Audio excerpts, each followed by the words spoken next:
जाए आपकी जिंदगी में कि अब मेरा जीवन बहुत नरक सा निकल रहा है, बहुत कष्टमय मिल रहा है।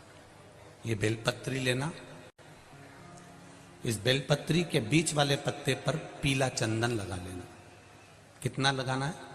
बीच वाला जो पत्ता है उस पर पीला चंदन। जब आपको लगे कि मेरा जीवन बहुत कष्टमय है, अब ये रोग, अब ये कष्ट दूर ही नहीं हो रहा, अब ये आए दिन तकलीफ पर तकलीफ बढ़ती जा रही है, आए दिन रोग बीमारी, पैसा घर में बच नहीं रहा, बहुत कष्टमय जीवन है, इसमें लगाओ पीला चंदन बेलपत्री की बीज पत्ती पर।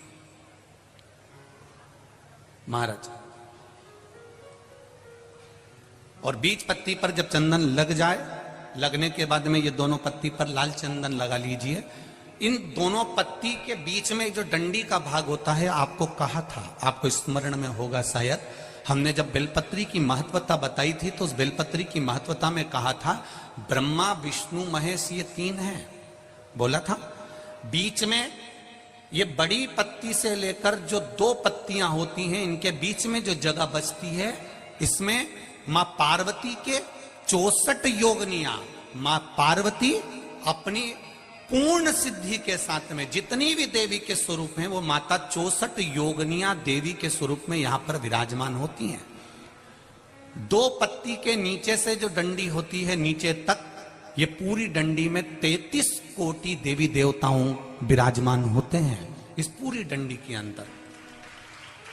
तो ये बीच वाली पत्ती है, ये जो बीच वाली पत्ती का जो भाग होता है, इस पत्ती के भाग में शहद का प्रयोग कर कर, यहां पीला चंदन, लाल चंदन, लाल चंदन, शहद का प्रयोग कर कर, इसी तरह से पकड़कर ये बेलपत्री की जो डंडी है वो अशुक सुंदरी पर जब आप समर्पित करें तो जहां से जल बहता है उस ओर पर इस पत्ती को चढ़ाकर केवल आपके हृदय की बात कहकर देवाधिदेव महादेव से कोई भी शिव जी का मंत्र, पंचाक्षर, नमः शिवाय, षडाक्षर, ओम नमः शिवाय, श्री शिवाय नमस्तुभ्यम, या महामृत्युंजय मंत्र, जो शिव का मंत्र हो आपके पास में, उसको बोलते हुए देवाधिदेव महादेव को धीरे धीरे जल की धार चढ़ाना प्रारंभ करो। जल की धार जब पूर्ण होने लगे, उसमें थोड़ा जल बचे, तब अशुक सुंदरी पर जो तुमने बेलपत्र चढ़ाई है वहां उस जलधार को चढ़ा। ये प्रयोग आपको केवल सोमवार की अष्टमी पढ़ने पर ही करना है। कौन से दिन करेंगे? जम के बोलिए जरा। सोमवार की अष्टमी पढ़ने पर यह प्रयोग करें और जल चढ़ाकर बाबा से विनती कर कर उसी बेलपत्र को वापस उठाकर कहीं जलाशय में या किसी पेड़ के नीचे विसर्जन कर दें और एक लोटा जल वहां भी चढ़ा दें। बस निवेदन कर कर आ जाइए, मेरा बाबा 3 माह के अंदर हाथ जरूर पकड़ेगा और आपको दलदल से बाहर निकाल। कांटे वाला धतूरा और उसमें लगने वाला एक पुष्प, आस्था चैनल पर आप लोग देख रहे होंगे धतूरे के फूल का दर्शन। धतूरा और धतूरे का पुष्प, छोटा सा पौधा है, ज्यादा बड़ा नहीं है, कांटा लग रहा है, धतूरा लग रहा है, और उसमें भी साधारण धतूरा नहीं, जिस धतूरे के नीचे की डंडी लाल कलर की होती है, अगर वो सोमवार की अष्टमी को देवाधिदेव महादेव को समर्पित करी जाती है तो उसके घर में कभी संपदा की कमी नहीं होती है। वो धतूरा है, साधारण नहीं है। धतूरे में भी लाल डंडी, जैसे धतूरा गोल होता है उसके नीचे एक छोटी सी डंडी, देखा है आप लोगों ने? अरे देखी कि नहीं देखी बोलो? धतूरा देखा है ना? धतूरे के अंदर एक नीचे छोटी सी डंडी होती है, जब तोड़ोगे तो वो डंडी का कलर अगर लाल है, वो डंडी का कलर अगर लाल है, और कभी हम तो कहेंगे जैसे बड़ी बीमारी जिसको हो जाती है, लीवर, किडनी, कैंसर आदि आदि बड़ी बीमारियों से जो जूझ रहा होता है, प्रयास करो, प्रयास महामृत्युंजय का जाप कर कर, महामृत्युंजय का स्मरण कर कर, एक लाल डंडी का धतूरा प्रयास करना। एक धतूरा मिल जाए या 5 धतूरे मिल जाए किसी भी एकांतेश्वर महादेव पर, जो शिव मंदिर एकांत में हो, जहां कोई जाता आता नहीं हो। वैसे तो अब बहुत मुश्किल है कि ऐसा मंदिर मिल जाए जहां कोई जाता आता नहीं हो, पहले की बात दूसरी है, अब बात दूसरी है। फिर भी कहीं आप रोड पे से निकल रहे हो, एकांतेश्वर महादेव अगर आपका दिख जाए, बहुत बीमारियों से ग्रसित हो तो भी महामृत्युंजय जाप का स्मरण कर कर या किसी विद्वत ब्राह्मण जन से महामृत्युंजय मंत्र का जाप कराकर या भगवान शिव के मंत्र का जाप स्वयं कर कर वो भी ना बने तो पंचाक्षर मंत्र नमः शिवाय, षडाक्षर मंत्र ओम नमः शिवाय या श्री शिवाय नमस्तुभ्यम जप कर वो लाल डंडी का धतूरा 5 एकांतेश्वर महादेव को आप समर्पित कर सकते हो। रोग थम जाएगा, जो दवाई खाओगे वो शरीर को लगना प्रारंभ हो जाएगी और आप स्वस्थ होना प्रारंभ हो जाएंगे। अगर बड़ा रोग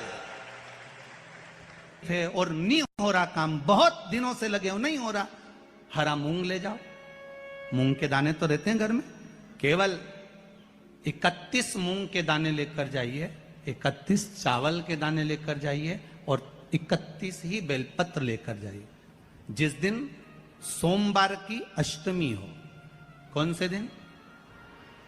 सोमवार की अष्टमी हो, उस दिन शंकर जी के मंदिर में जाओ, 3 चीज लेकर जाओ, मूंग के दाने, चावल, बेलपत्र। चावल जो 31 लेकर गए हो, अपनी कामना कर कर शंकर जी की देहली पर रख दो, चौखट पर, कहीं पर भी एकांत में उसको रख दिया गया। मूंग के जो दाने लेकर गए हो 31, वो नंदी के पास में, जो नंदी का पांव ऊंचा रहता है उस पांव के पास रख दीजिए। और जो 31 बेलपत्र लेकर गए हो, वो 31 बेलपत्र अशोक सुंदरी वाली जो जगह है, आपको पहले बताया है कथा में, अशोक सुंदरी जी का स्थान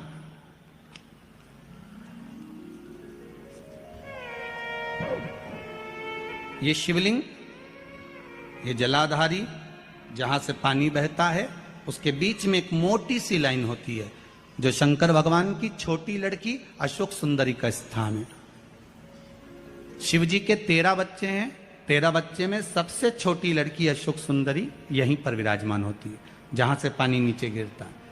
प्रत्येक शिवलिंग के सामने एक मोटी सी लाइन होगी, उस मोटी सी जो लाइन है अशोक सुंदरी, वहां पर जो 31 बेलपत्र लेकर गए हो, अपनी कामना कर कर पीला चंदन लाल चंदन लगाकर उस पर समर्पित करते जाओ। उसकी डंडी जहां से पानी बहता है उस ओर होना चाहिए। आप निवेदन कर कर देखो, एक सोमवार की अष्टमी पर कर कर देखना, दूसरी सोमवार की अष्टमी आएगी, अपने आप आपका काम हो गया होगा। बाबा से निवेदन तो करो, क्यों भटक रहे? भोला सब दुख काटो, शिव शंकर जपो तेरी माला, भोले बाबा जपो तेरी माला, भोला सब दुख काटो, ओ भोला सब दुख काटो। आप उससे निवेदन करेंगे, प्राप्त होगा। शिव तत्व में जो सुख है वो सुख कहीं नहीं। एक मात्र शिव मंदिर में झाड़ू लगा रही हैं अहिल्याबाई, साधारण सा भाव है, केवल एक झाड़ू। कई लोग कहते हैं महाराज जी आप कहते हो मंदिर में जाकर झाड़ू लगाओ, पोछा लगाओ, तो जो हमने मंदिर में रख रखा है स्वीपर आदि आदि जो भी सेवा करने वाला है, काम करने वाला है, वर्कर है, वो कर रहा है, तो हम क्यों करें? अरे भाई एक बात याद रखना, आप सबसे पूछना चाहूंगा, आप लोग कहते हो कि मंदिर की सफाई जो वर्कर रखा है उसे करना चाहिए, मंदिर की सफाई जो पुजारी रखा है उसको करना चाहिए। मैं आपसे पूछना चाहता हूं कि आपके घर में जो तिजोरी है, दिवाली पे उसकी सफाई कौन करता है? नौकर करता है? अरे बोलते तो जाओ। नौकर करेगा? नहीं। वर्कर करेगा? नहीं। स्वीपर करेगा? नहीं। तिजोरी की सफाई कोई दूसरा नहीं करता, तिजोरी की सफाई हमें करना होती है, उसी तरह मंदिर की सफाई ना पुजारी करे ना कोई वर्कर करे, जो दर्शन करने जाए वो करे, क्योंकि ये तिजोरी है हमारी, ये तिजोरी है हमारी। यहां से हमें एक बेलपत्र और एक दुर्वा, दुर्वा जानते हो ना, दूब बोलते हो कि दुर्वा बोलते हो? हाँ, दुर्वा बोलते ना, हरा हरा कलर की, एक दुर्वा और एक बेलपत्र। प्रयास करना जिंदगी में एक बार, जिन बेटा बेटी का मंगल विवाह नहीं हुआ हो और जिसको लगता है कि भगवान शादी हो तो ऐसी जगह हो जहां हमारा आदर हो, सम्मान हो, सत्कार हो, जहां लोग हमारा आदर करें, सम्मान करें, सत्कार करें, ऐसी जगह विवाह हो जहां आदर सम्मान मिले। एक दुर्वा, एक बेलपत्र, जो सोमवार की अष्टमी के दिन नंदीश्वर का स्पर्श कराकर, नंदी का स्पर्श कराकर, जलाधारी का स्पर्श कराकर शिवलिंग के ऊपर समर्पित कर देता है, उसको जो वर प्राप्त होता है और घर प्राप्त होता है वह अच्छा ही प्राप्त होता है। अदालत तक नहीं जाना पड़ता, तलाक तक बात नहीं पहुंचती और उसके घर में सुख और समृद्धि रहती। क्या क्या चढ़ाना है?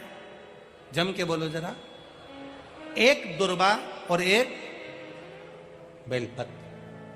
बहुत दिन सोमवार की अष्टमी, भगवान शिव की आराधना का दिन है सोमवार की अष्टमी।